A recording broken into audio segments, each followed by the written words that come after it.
Hello class, this is Mr. Beller coming to you from 1401. In this series of videos we will look at Theodore Roosevelt's presidency and his progressive record.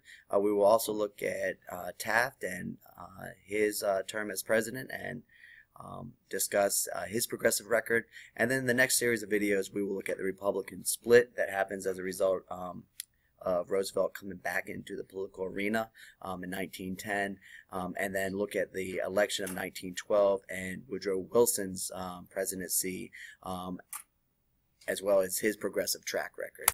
So when we're looking at Theodore Roosevelt's progressivism, we want to make note that Roosevelt is considered to be the first modern president. When he takes over from McKinley after McKinley is assassinated in 1901, he's going to be the first president in U.S. history to use the government as a vehicle to help out the public interest. He saw the presidency as a bully pulpit to preach ideas to the public and get the American people on his side. He often, supported progressive reform with strong rhetoric. However, as we'll see when we look at his track record, especially with dealing with the trust, we'll see that in reality Theodore Roosevelt was much more of a moderate than his speeches and his slogans lead on. A lot of times, Theodore Roosevelt, he often bypassed congressional opposition, and we can see this also in his foreign policy as well, especially in dealing with the Panama Canal. That's a great example of Theodore Roosevelt. When he wants something, he's going to get it, and if there's any sort of opposition there, he's just going to bypass that or go around it. He was quoted as saying, with the Panama Canal deal, that he took the canal and he allowed Congress to debate whether the merits of it were constitutional or not. He was enormously popular to a large percentage of the American people, and this kind of supports his theory that the presidency is that bully pulpit, and you can preach those ideas and you can reach out to the American people to gain their support. And you'll see him do this from time to time during his time as presidency or as president, and then when he comes back in 1910 and he decides to run for another time leading up to the 1912 election. Theodore Roosevelt's going to embrace what he likes to call a square deal for the American people. The square deal is going to embrace the 3 C's. Roosevelt is going to want to control the corporations or have control of the corporations. His actions, with the railroad legislations, his actions enforcing the Sherman Antitrust Act, his actions in the anthracite coal mine strike is going to give him this reputation as a trust buster, and is going to help him fulfill that first C, control of the corporations. After reading Upton Sinclair's book The Jungle in 1906, he's also going to use the presidency to advocate consumer protection, especially in the meat processing industry. And then last but not least, the 3rd C will be conservation of natural resources, and we'll look at that here as well when we're tackling Roosevelt's progressivism. So when we're tackling the control of the corporations, or the first C for Roosevelt's square deal for the American people, we are going to look at the anthracite coal mine strike that happens in 1902 in Pennsylvania. So in 1902, the coal miners in Pennsylvania, 140,000 workers of the United Mine Workers Union went on strike, and they demanded a 20% increase in pay. They demanded a reduction of the workday from 10 hours a day to 9 hours. They demanded fair weighing of the coal, and they demanded better safety and working conditions.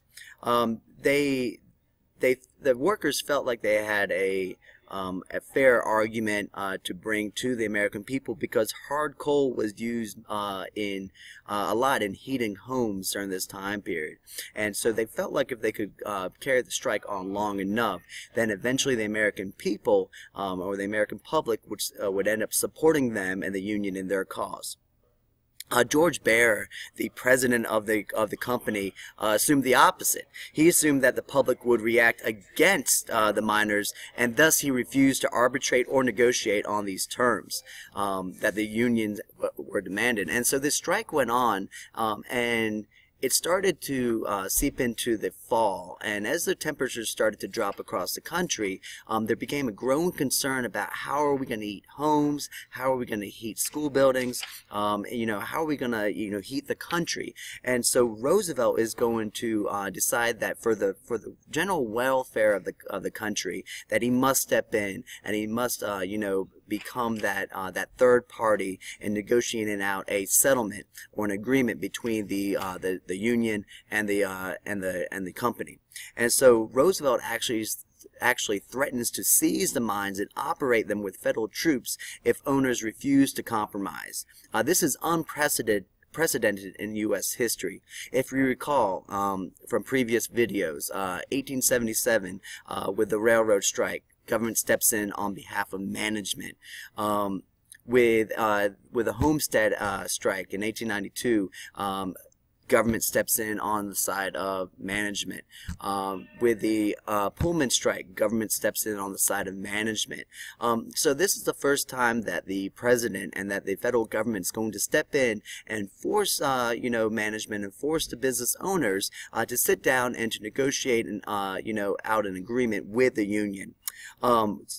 Roosevelt gets the owners to consent to arbitration, and as a result, the miners received a 10% pay and 10% pay increase, and they did get the reduction to a 9-hour workday. On the what did the owners get out of this arbitration settlement? The owners got assurances that the union would not be officially recognized. So the union, they won in part because they did get a partial increase in pay or a raise. They did get a reduction in their work day. However, one of the things that they wanted was the union to be recognized. That didn't get fulfilled, and they were not granted that 20% salary increase that they had originally demanded. However, the most important thing is that Roosevelt did get the strike to end, the coal miners did go back to work, and the country was heated. And most importantly, it prompts up that idea of a square deal for the American people, that Roosevelt is going to take whatever actions are necessary to support the American people, whether it to be forcing arbitration settlements or hearings between owners and union members, siding on the side of unions, or granting unions some of their demands, granting management some of their demands. Whatever he needs to do to help out the American people, Roosevelt will get done. Another thing to note that comes out of this square deal for the American people, or the control of corporations, part of the Roosevelt progressive agenda, is that the creation of a new cabinet position with the Department of Commerce and Labor. The Department of Commerce and Labor were created to settle disputes between capital and labor. It was created the year after the coal mine strike in 1903, and they were also there to investigate trade, and they became very important for breaking up monopolies in the future.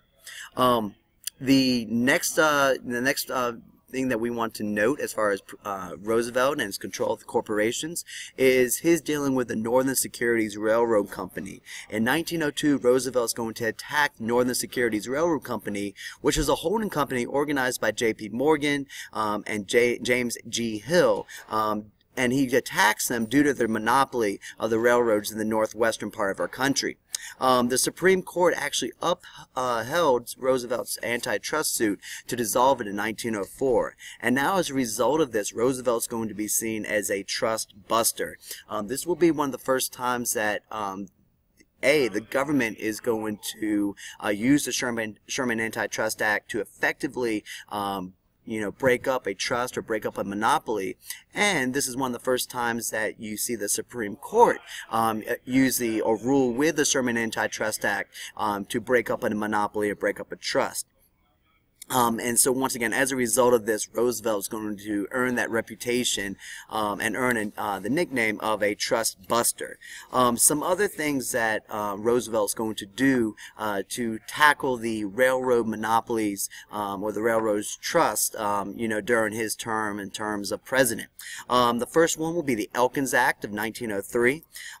He does this in response to the ineffectiveness of the Interstate Commerce Commission, which was created in 1887.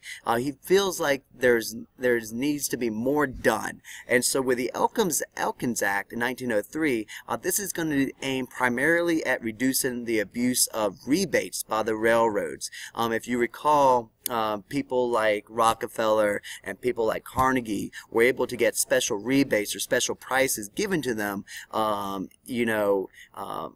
they can get their supplies to different parts of the country. And so the Elkins Act is going to aim at reducing this abuse of rebates by the railroad companies. Now, as a result of the Elkins Act, heavy fines can be imposed on both railroads and shippers for abusing the rates. So you're in effect allowing the Interstate Commerce Commission to become more effective in regulating interstate trade. The Hepburn Act of 1906 is going to place restrictions on free passes handed out by the railroads. A lot of times these railroad companies, once again, they handed out free passes, usually to ensure a good report by the government agencies, or they handed out free passes to shippers for some sort of favor in return. And so Roosevelt's going to enact this piece of legislation to once again increase the power and the effectiveness of antitrust legislation. And so as a result of his handling with the Northern Securities Company and these two pieces of legislation, Roosevelt's going to earn that reputation as a trust buster. This reputation is actually inflated. Once again, TR is going to exaggerate his antitrust activities to gain political popularity. Once again, I want to remind you that with Roosevelt and his progressive agenda, while he does a lot, more so than any other president in U.S. history before him, a lot of it is just strong on rhetoric and it lacks real substance. So, this reputation of a trust buster is just another example of this exaggerated, reputation that Roosevelt has, mostly due to his own rhetoric and his own speeches claimed to be this huge antitrust president, all in the name of gaining political popularity. Roosevelt actually didn't really consider trust busting economically sound. He believed that we need to regulate but not break up all the trust. In reality, Roosevelt believes that there are good trusts and there are bad trusts, and by the end of Roosevelt's term, trusts are healthier then in 1908 than at any time before. And in fact, Taft, Roosevelt's successor, is actually going to bust up more trusts than Roosevelt did in half the time. And so once again, we want to take that trust busting reputation or that nickname, we want to take it with a grain of salt. In the next series of videos, we will look at Roosevelt's progressive record, and we'll look at it in the areas of consumer protection and conservation, and then we'll look at one of the blemishes on Roosevelt's progressive record, or his time of president, with the Panic of 1907. So stay tuned for that.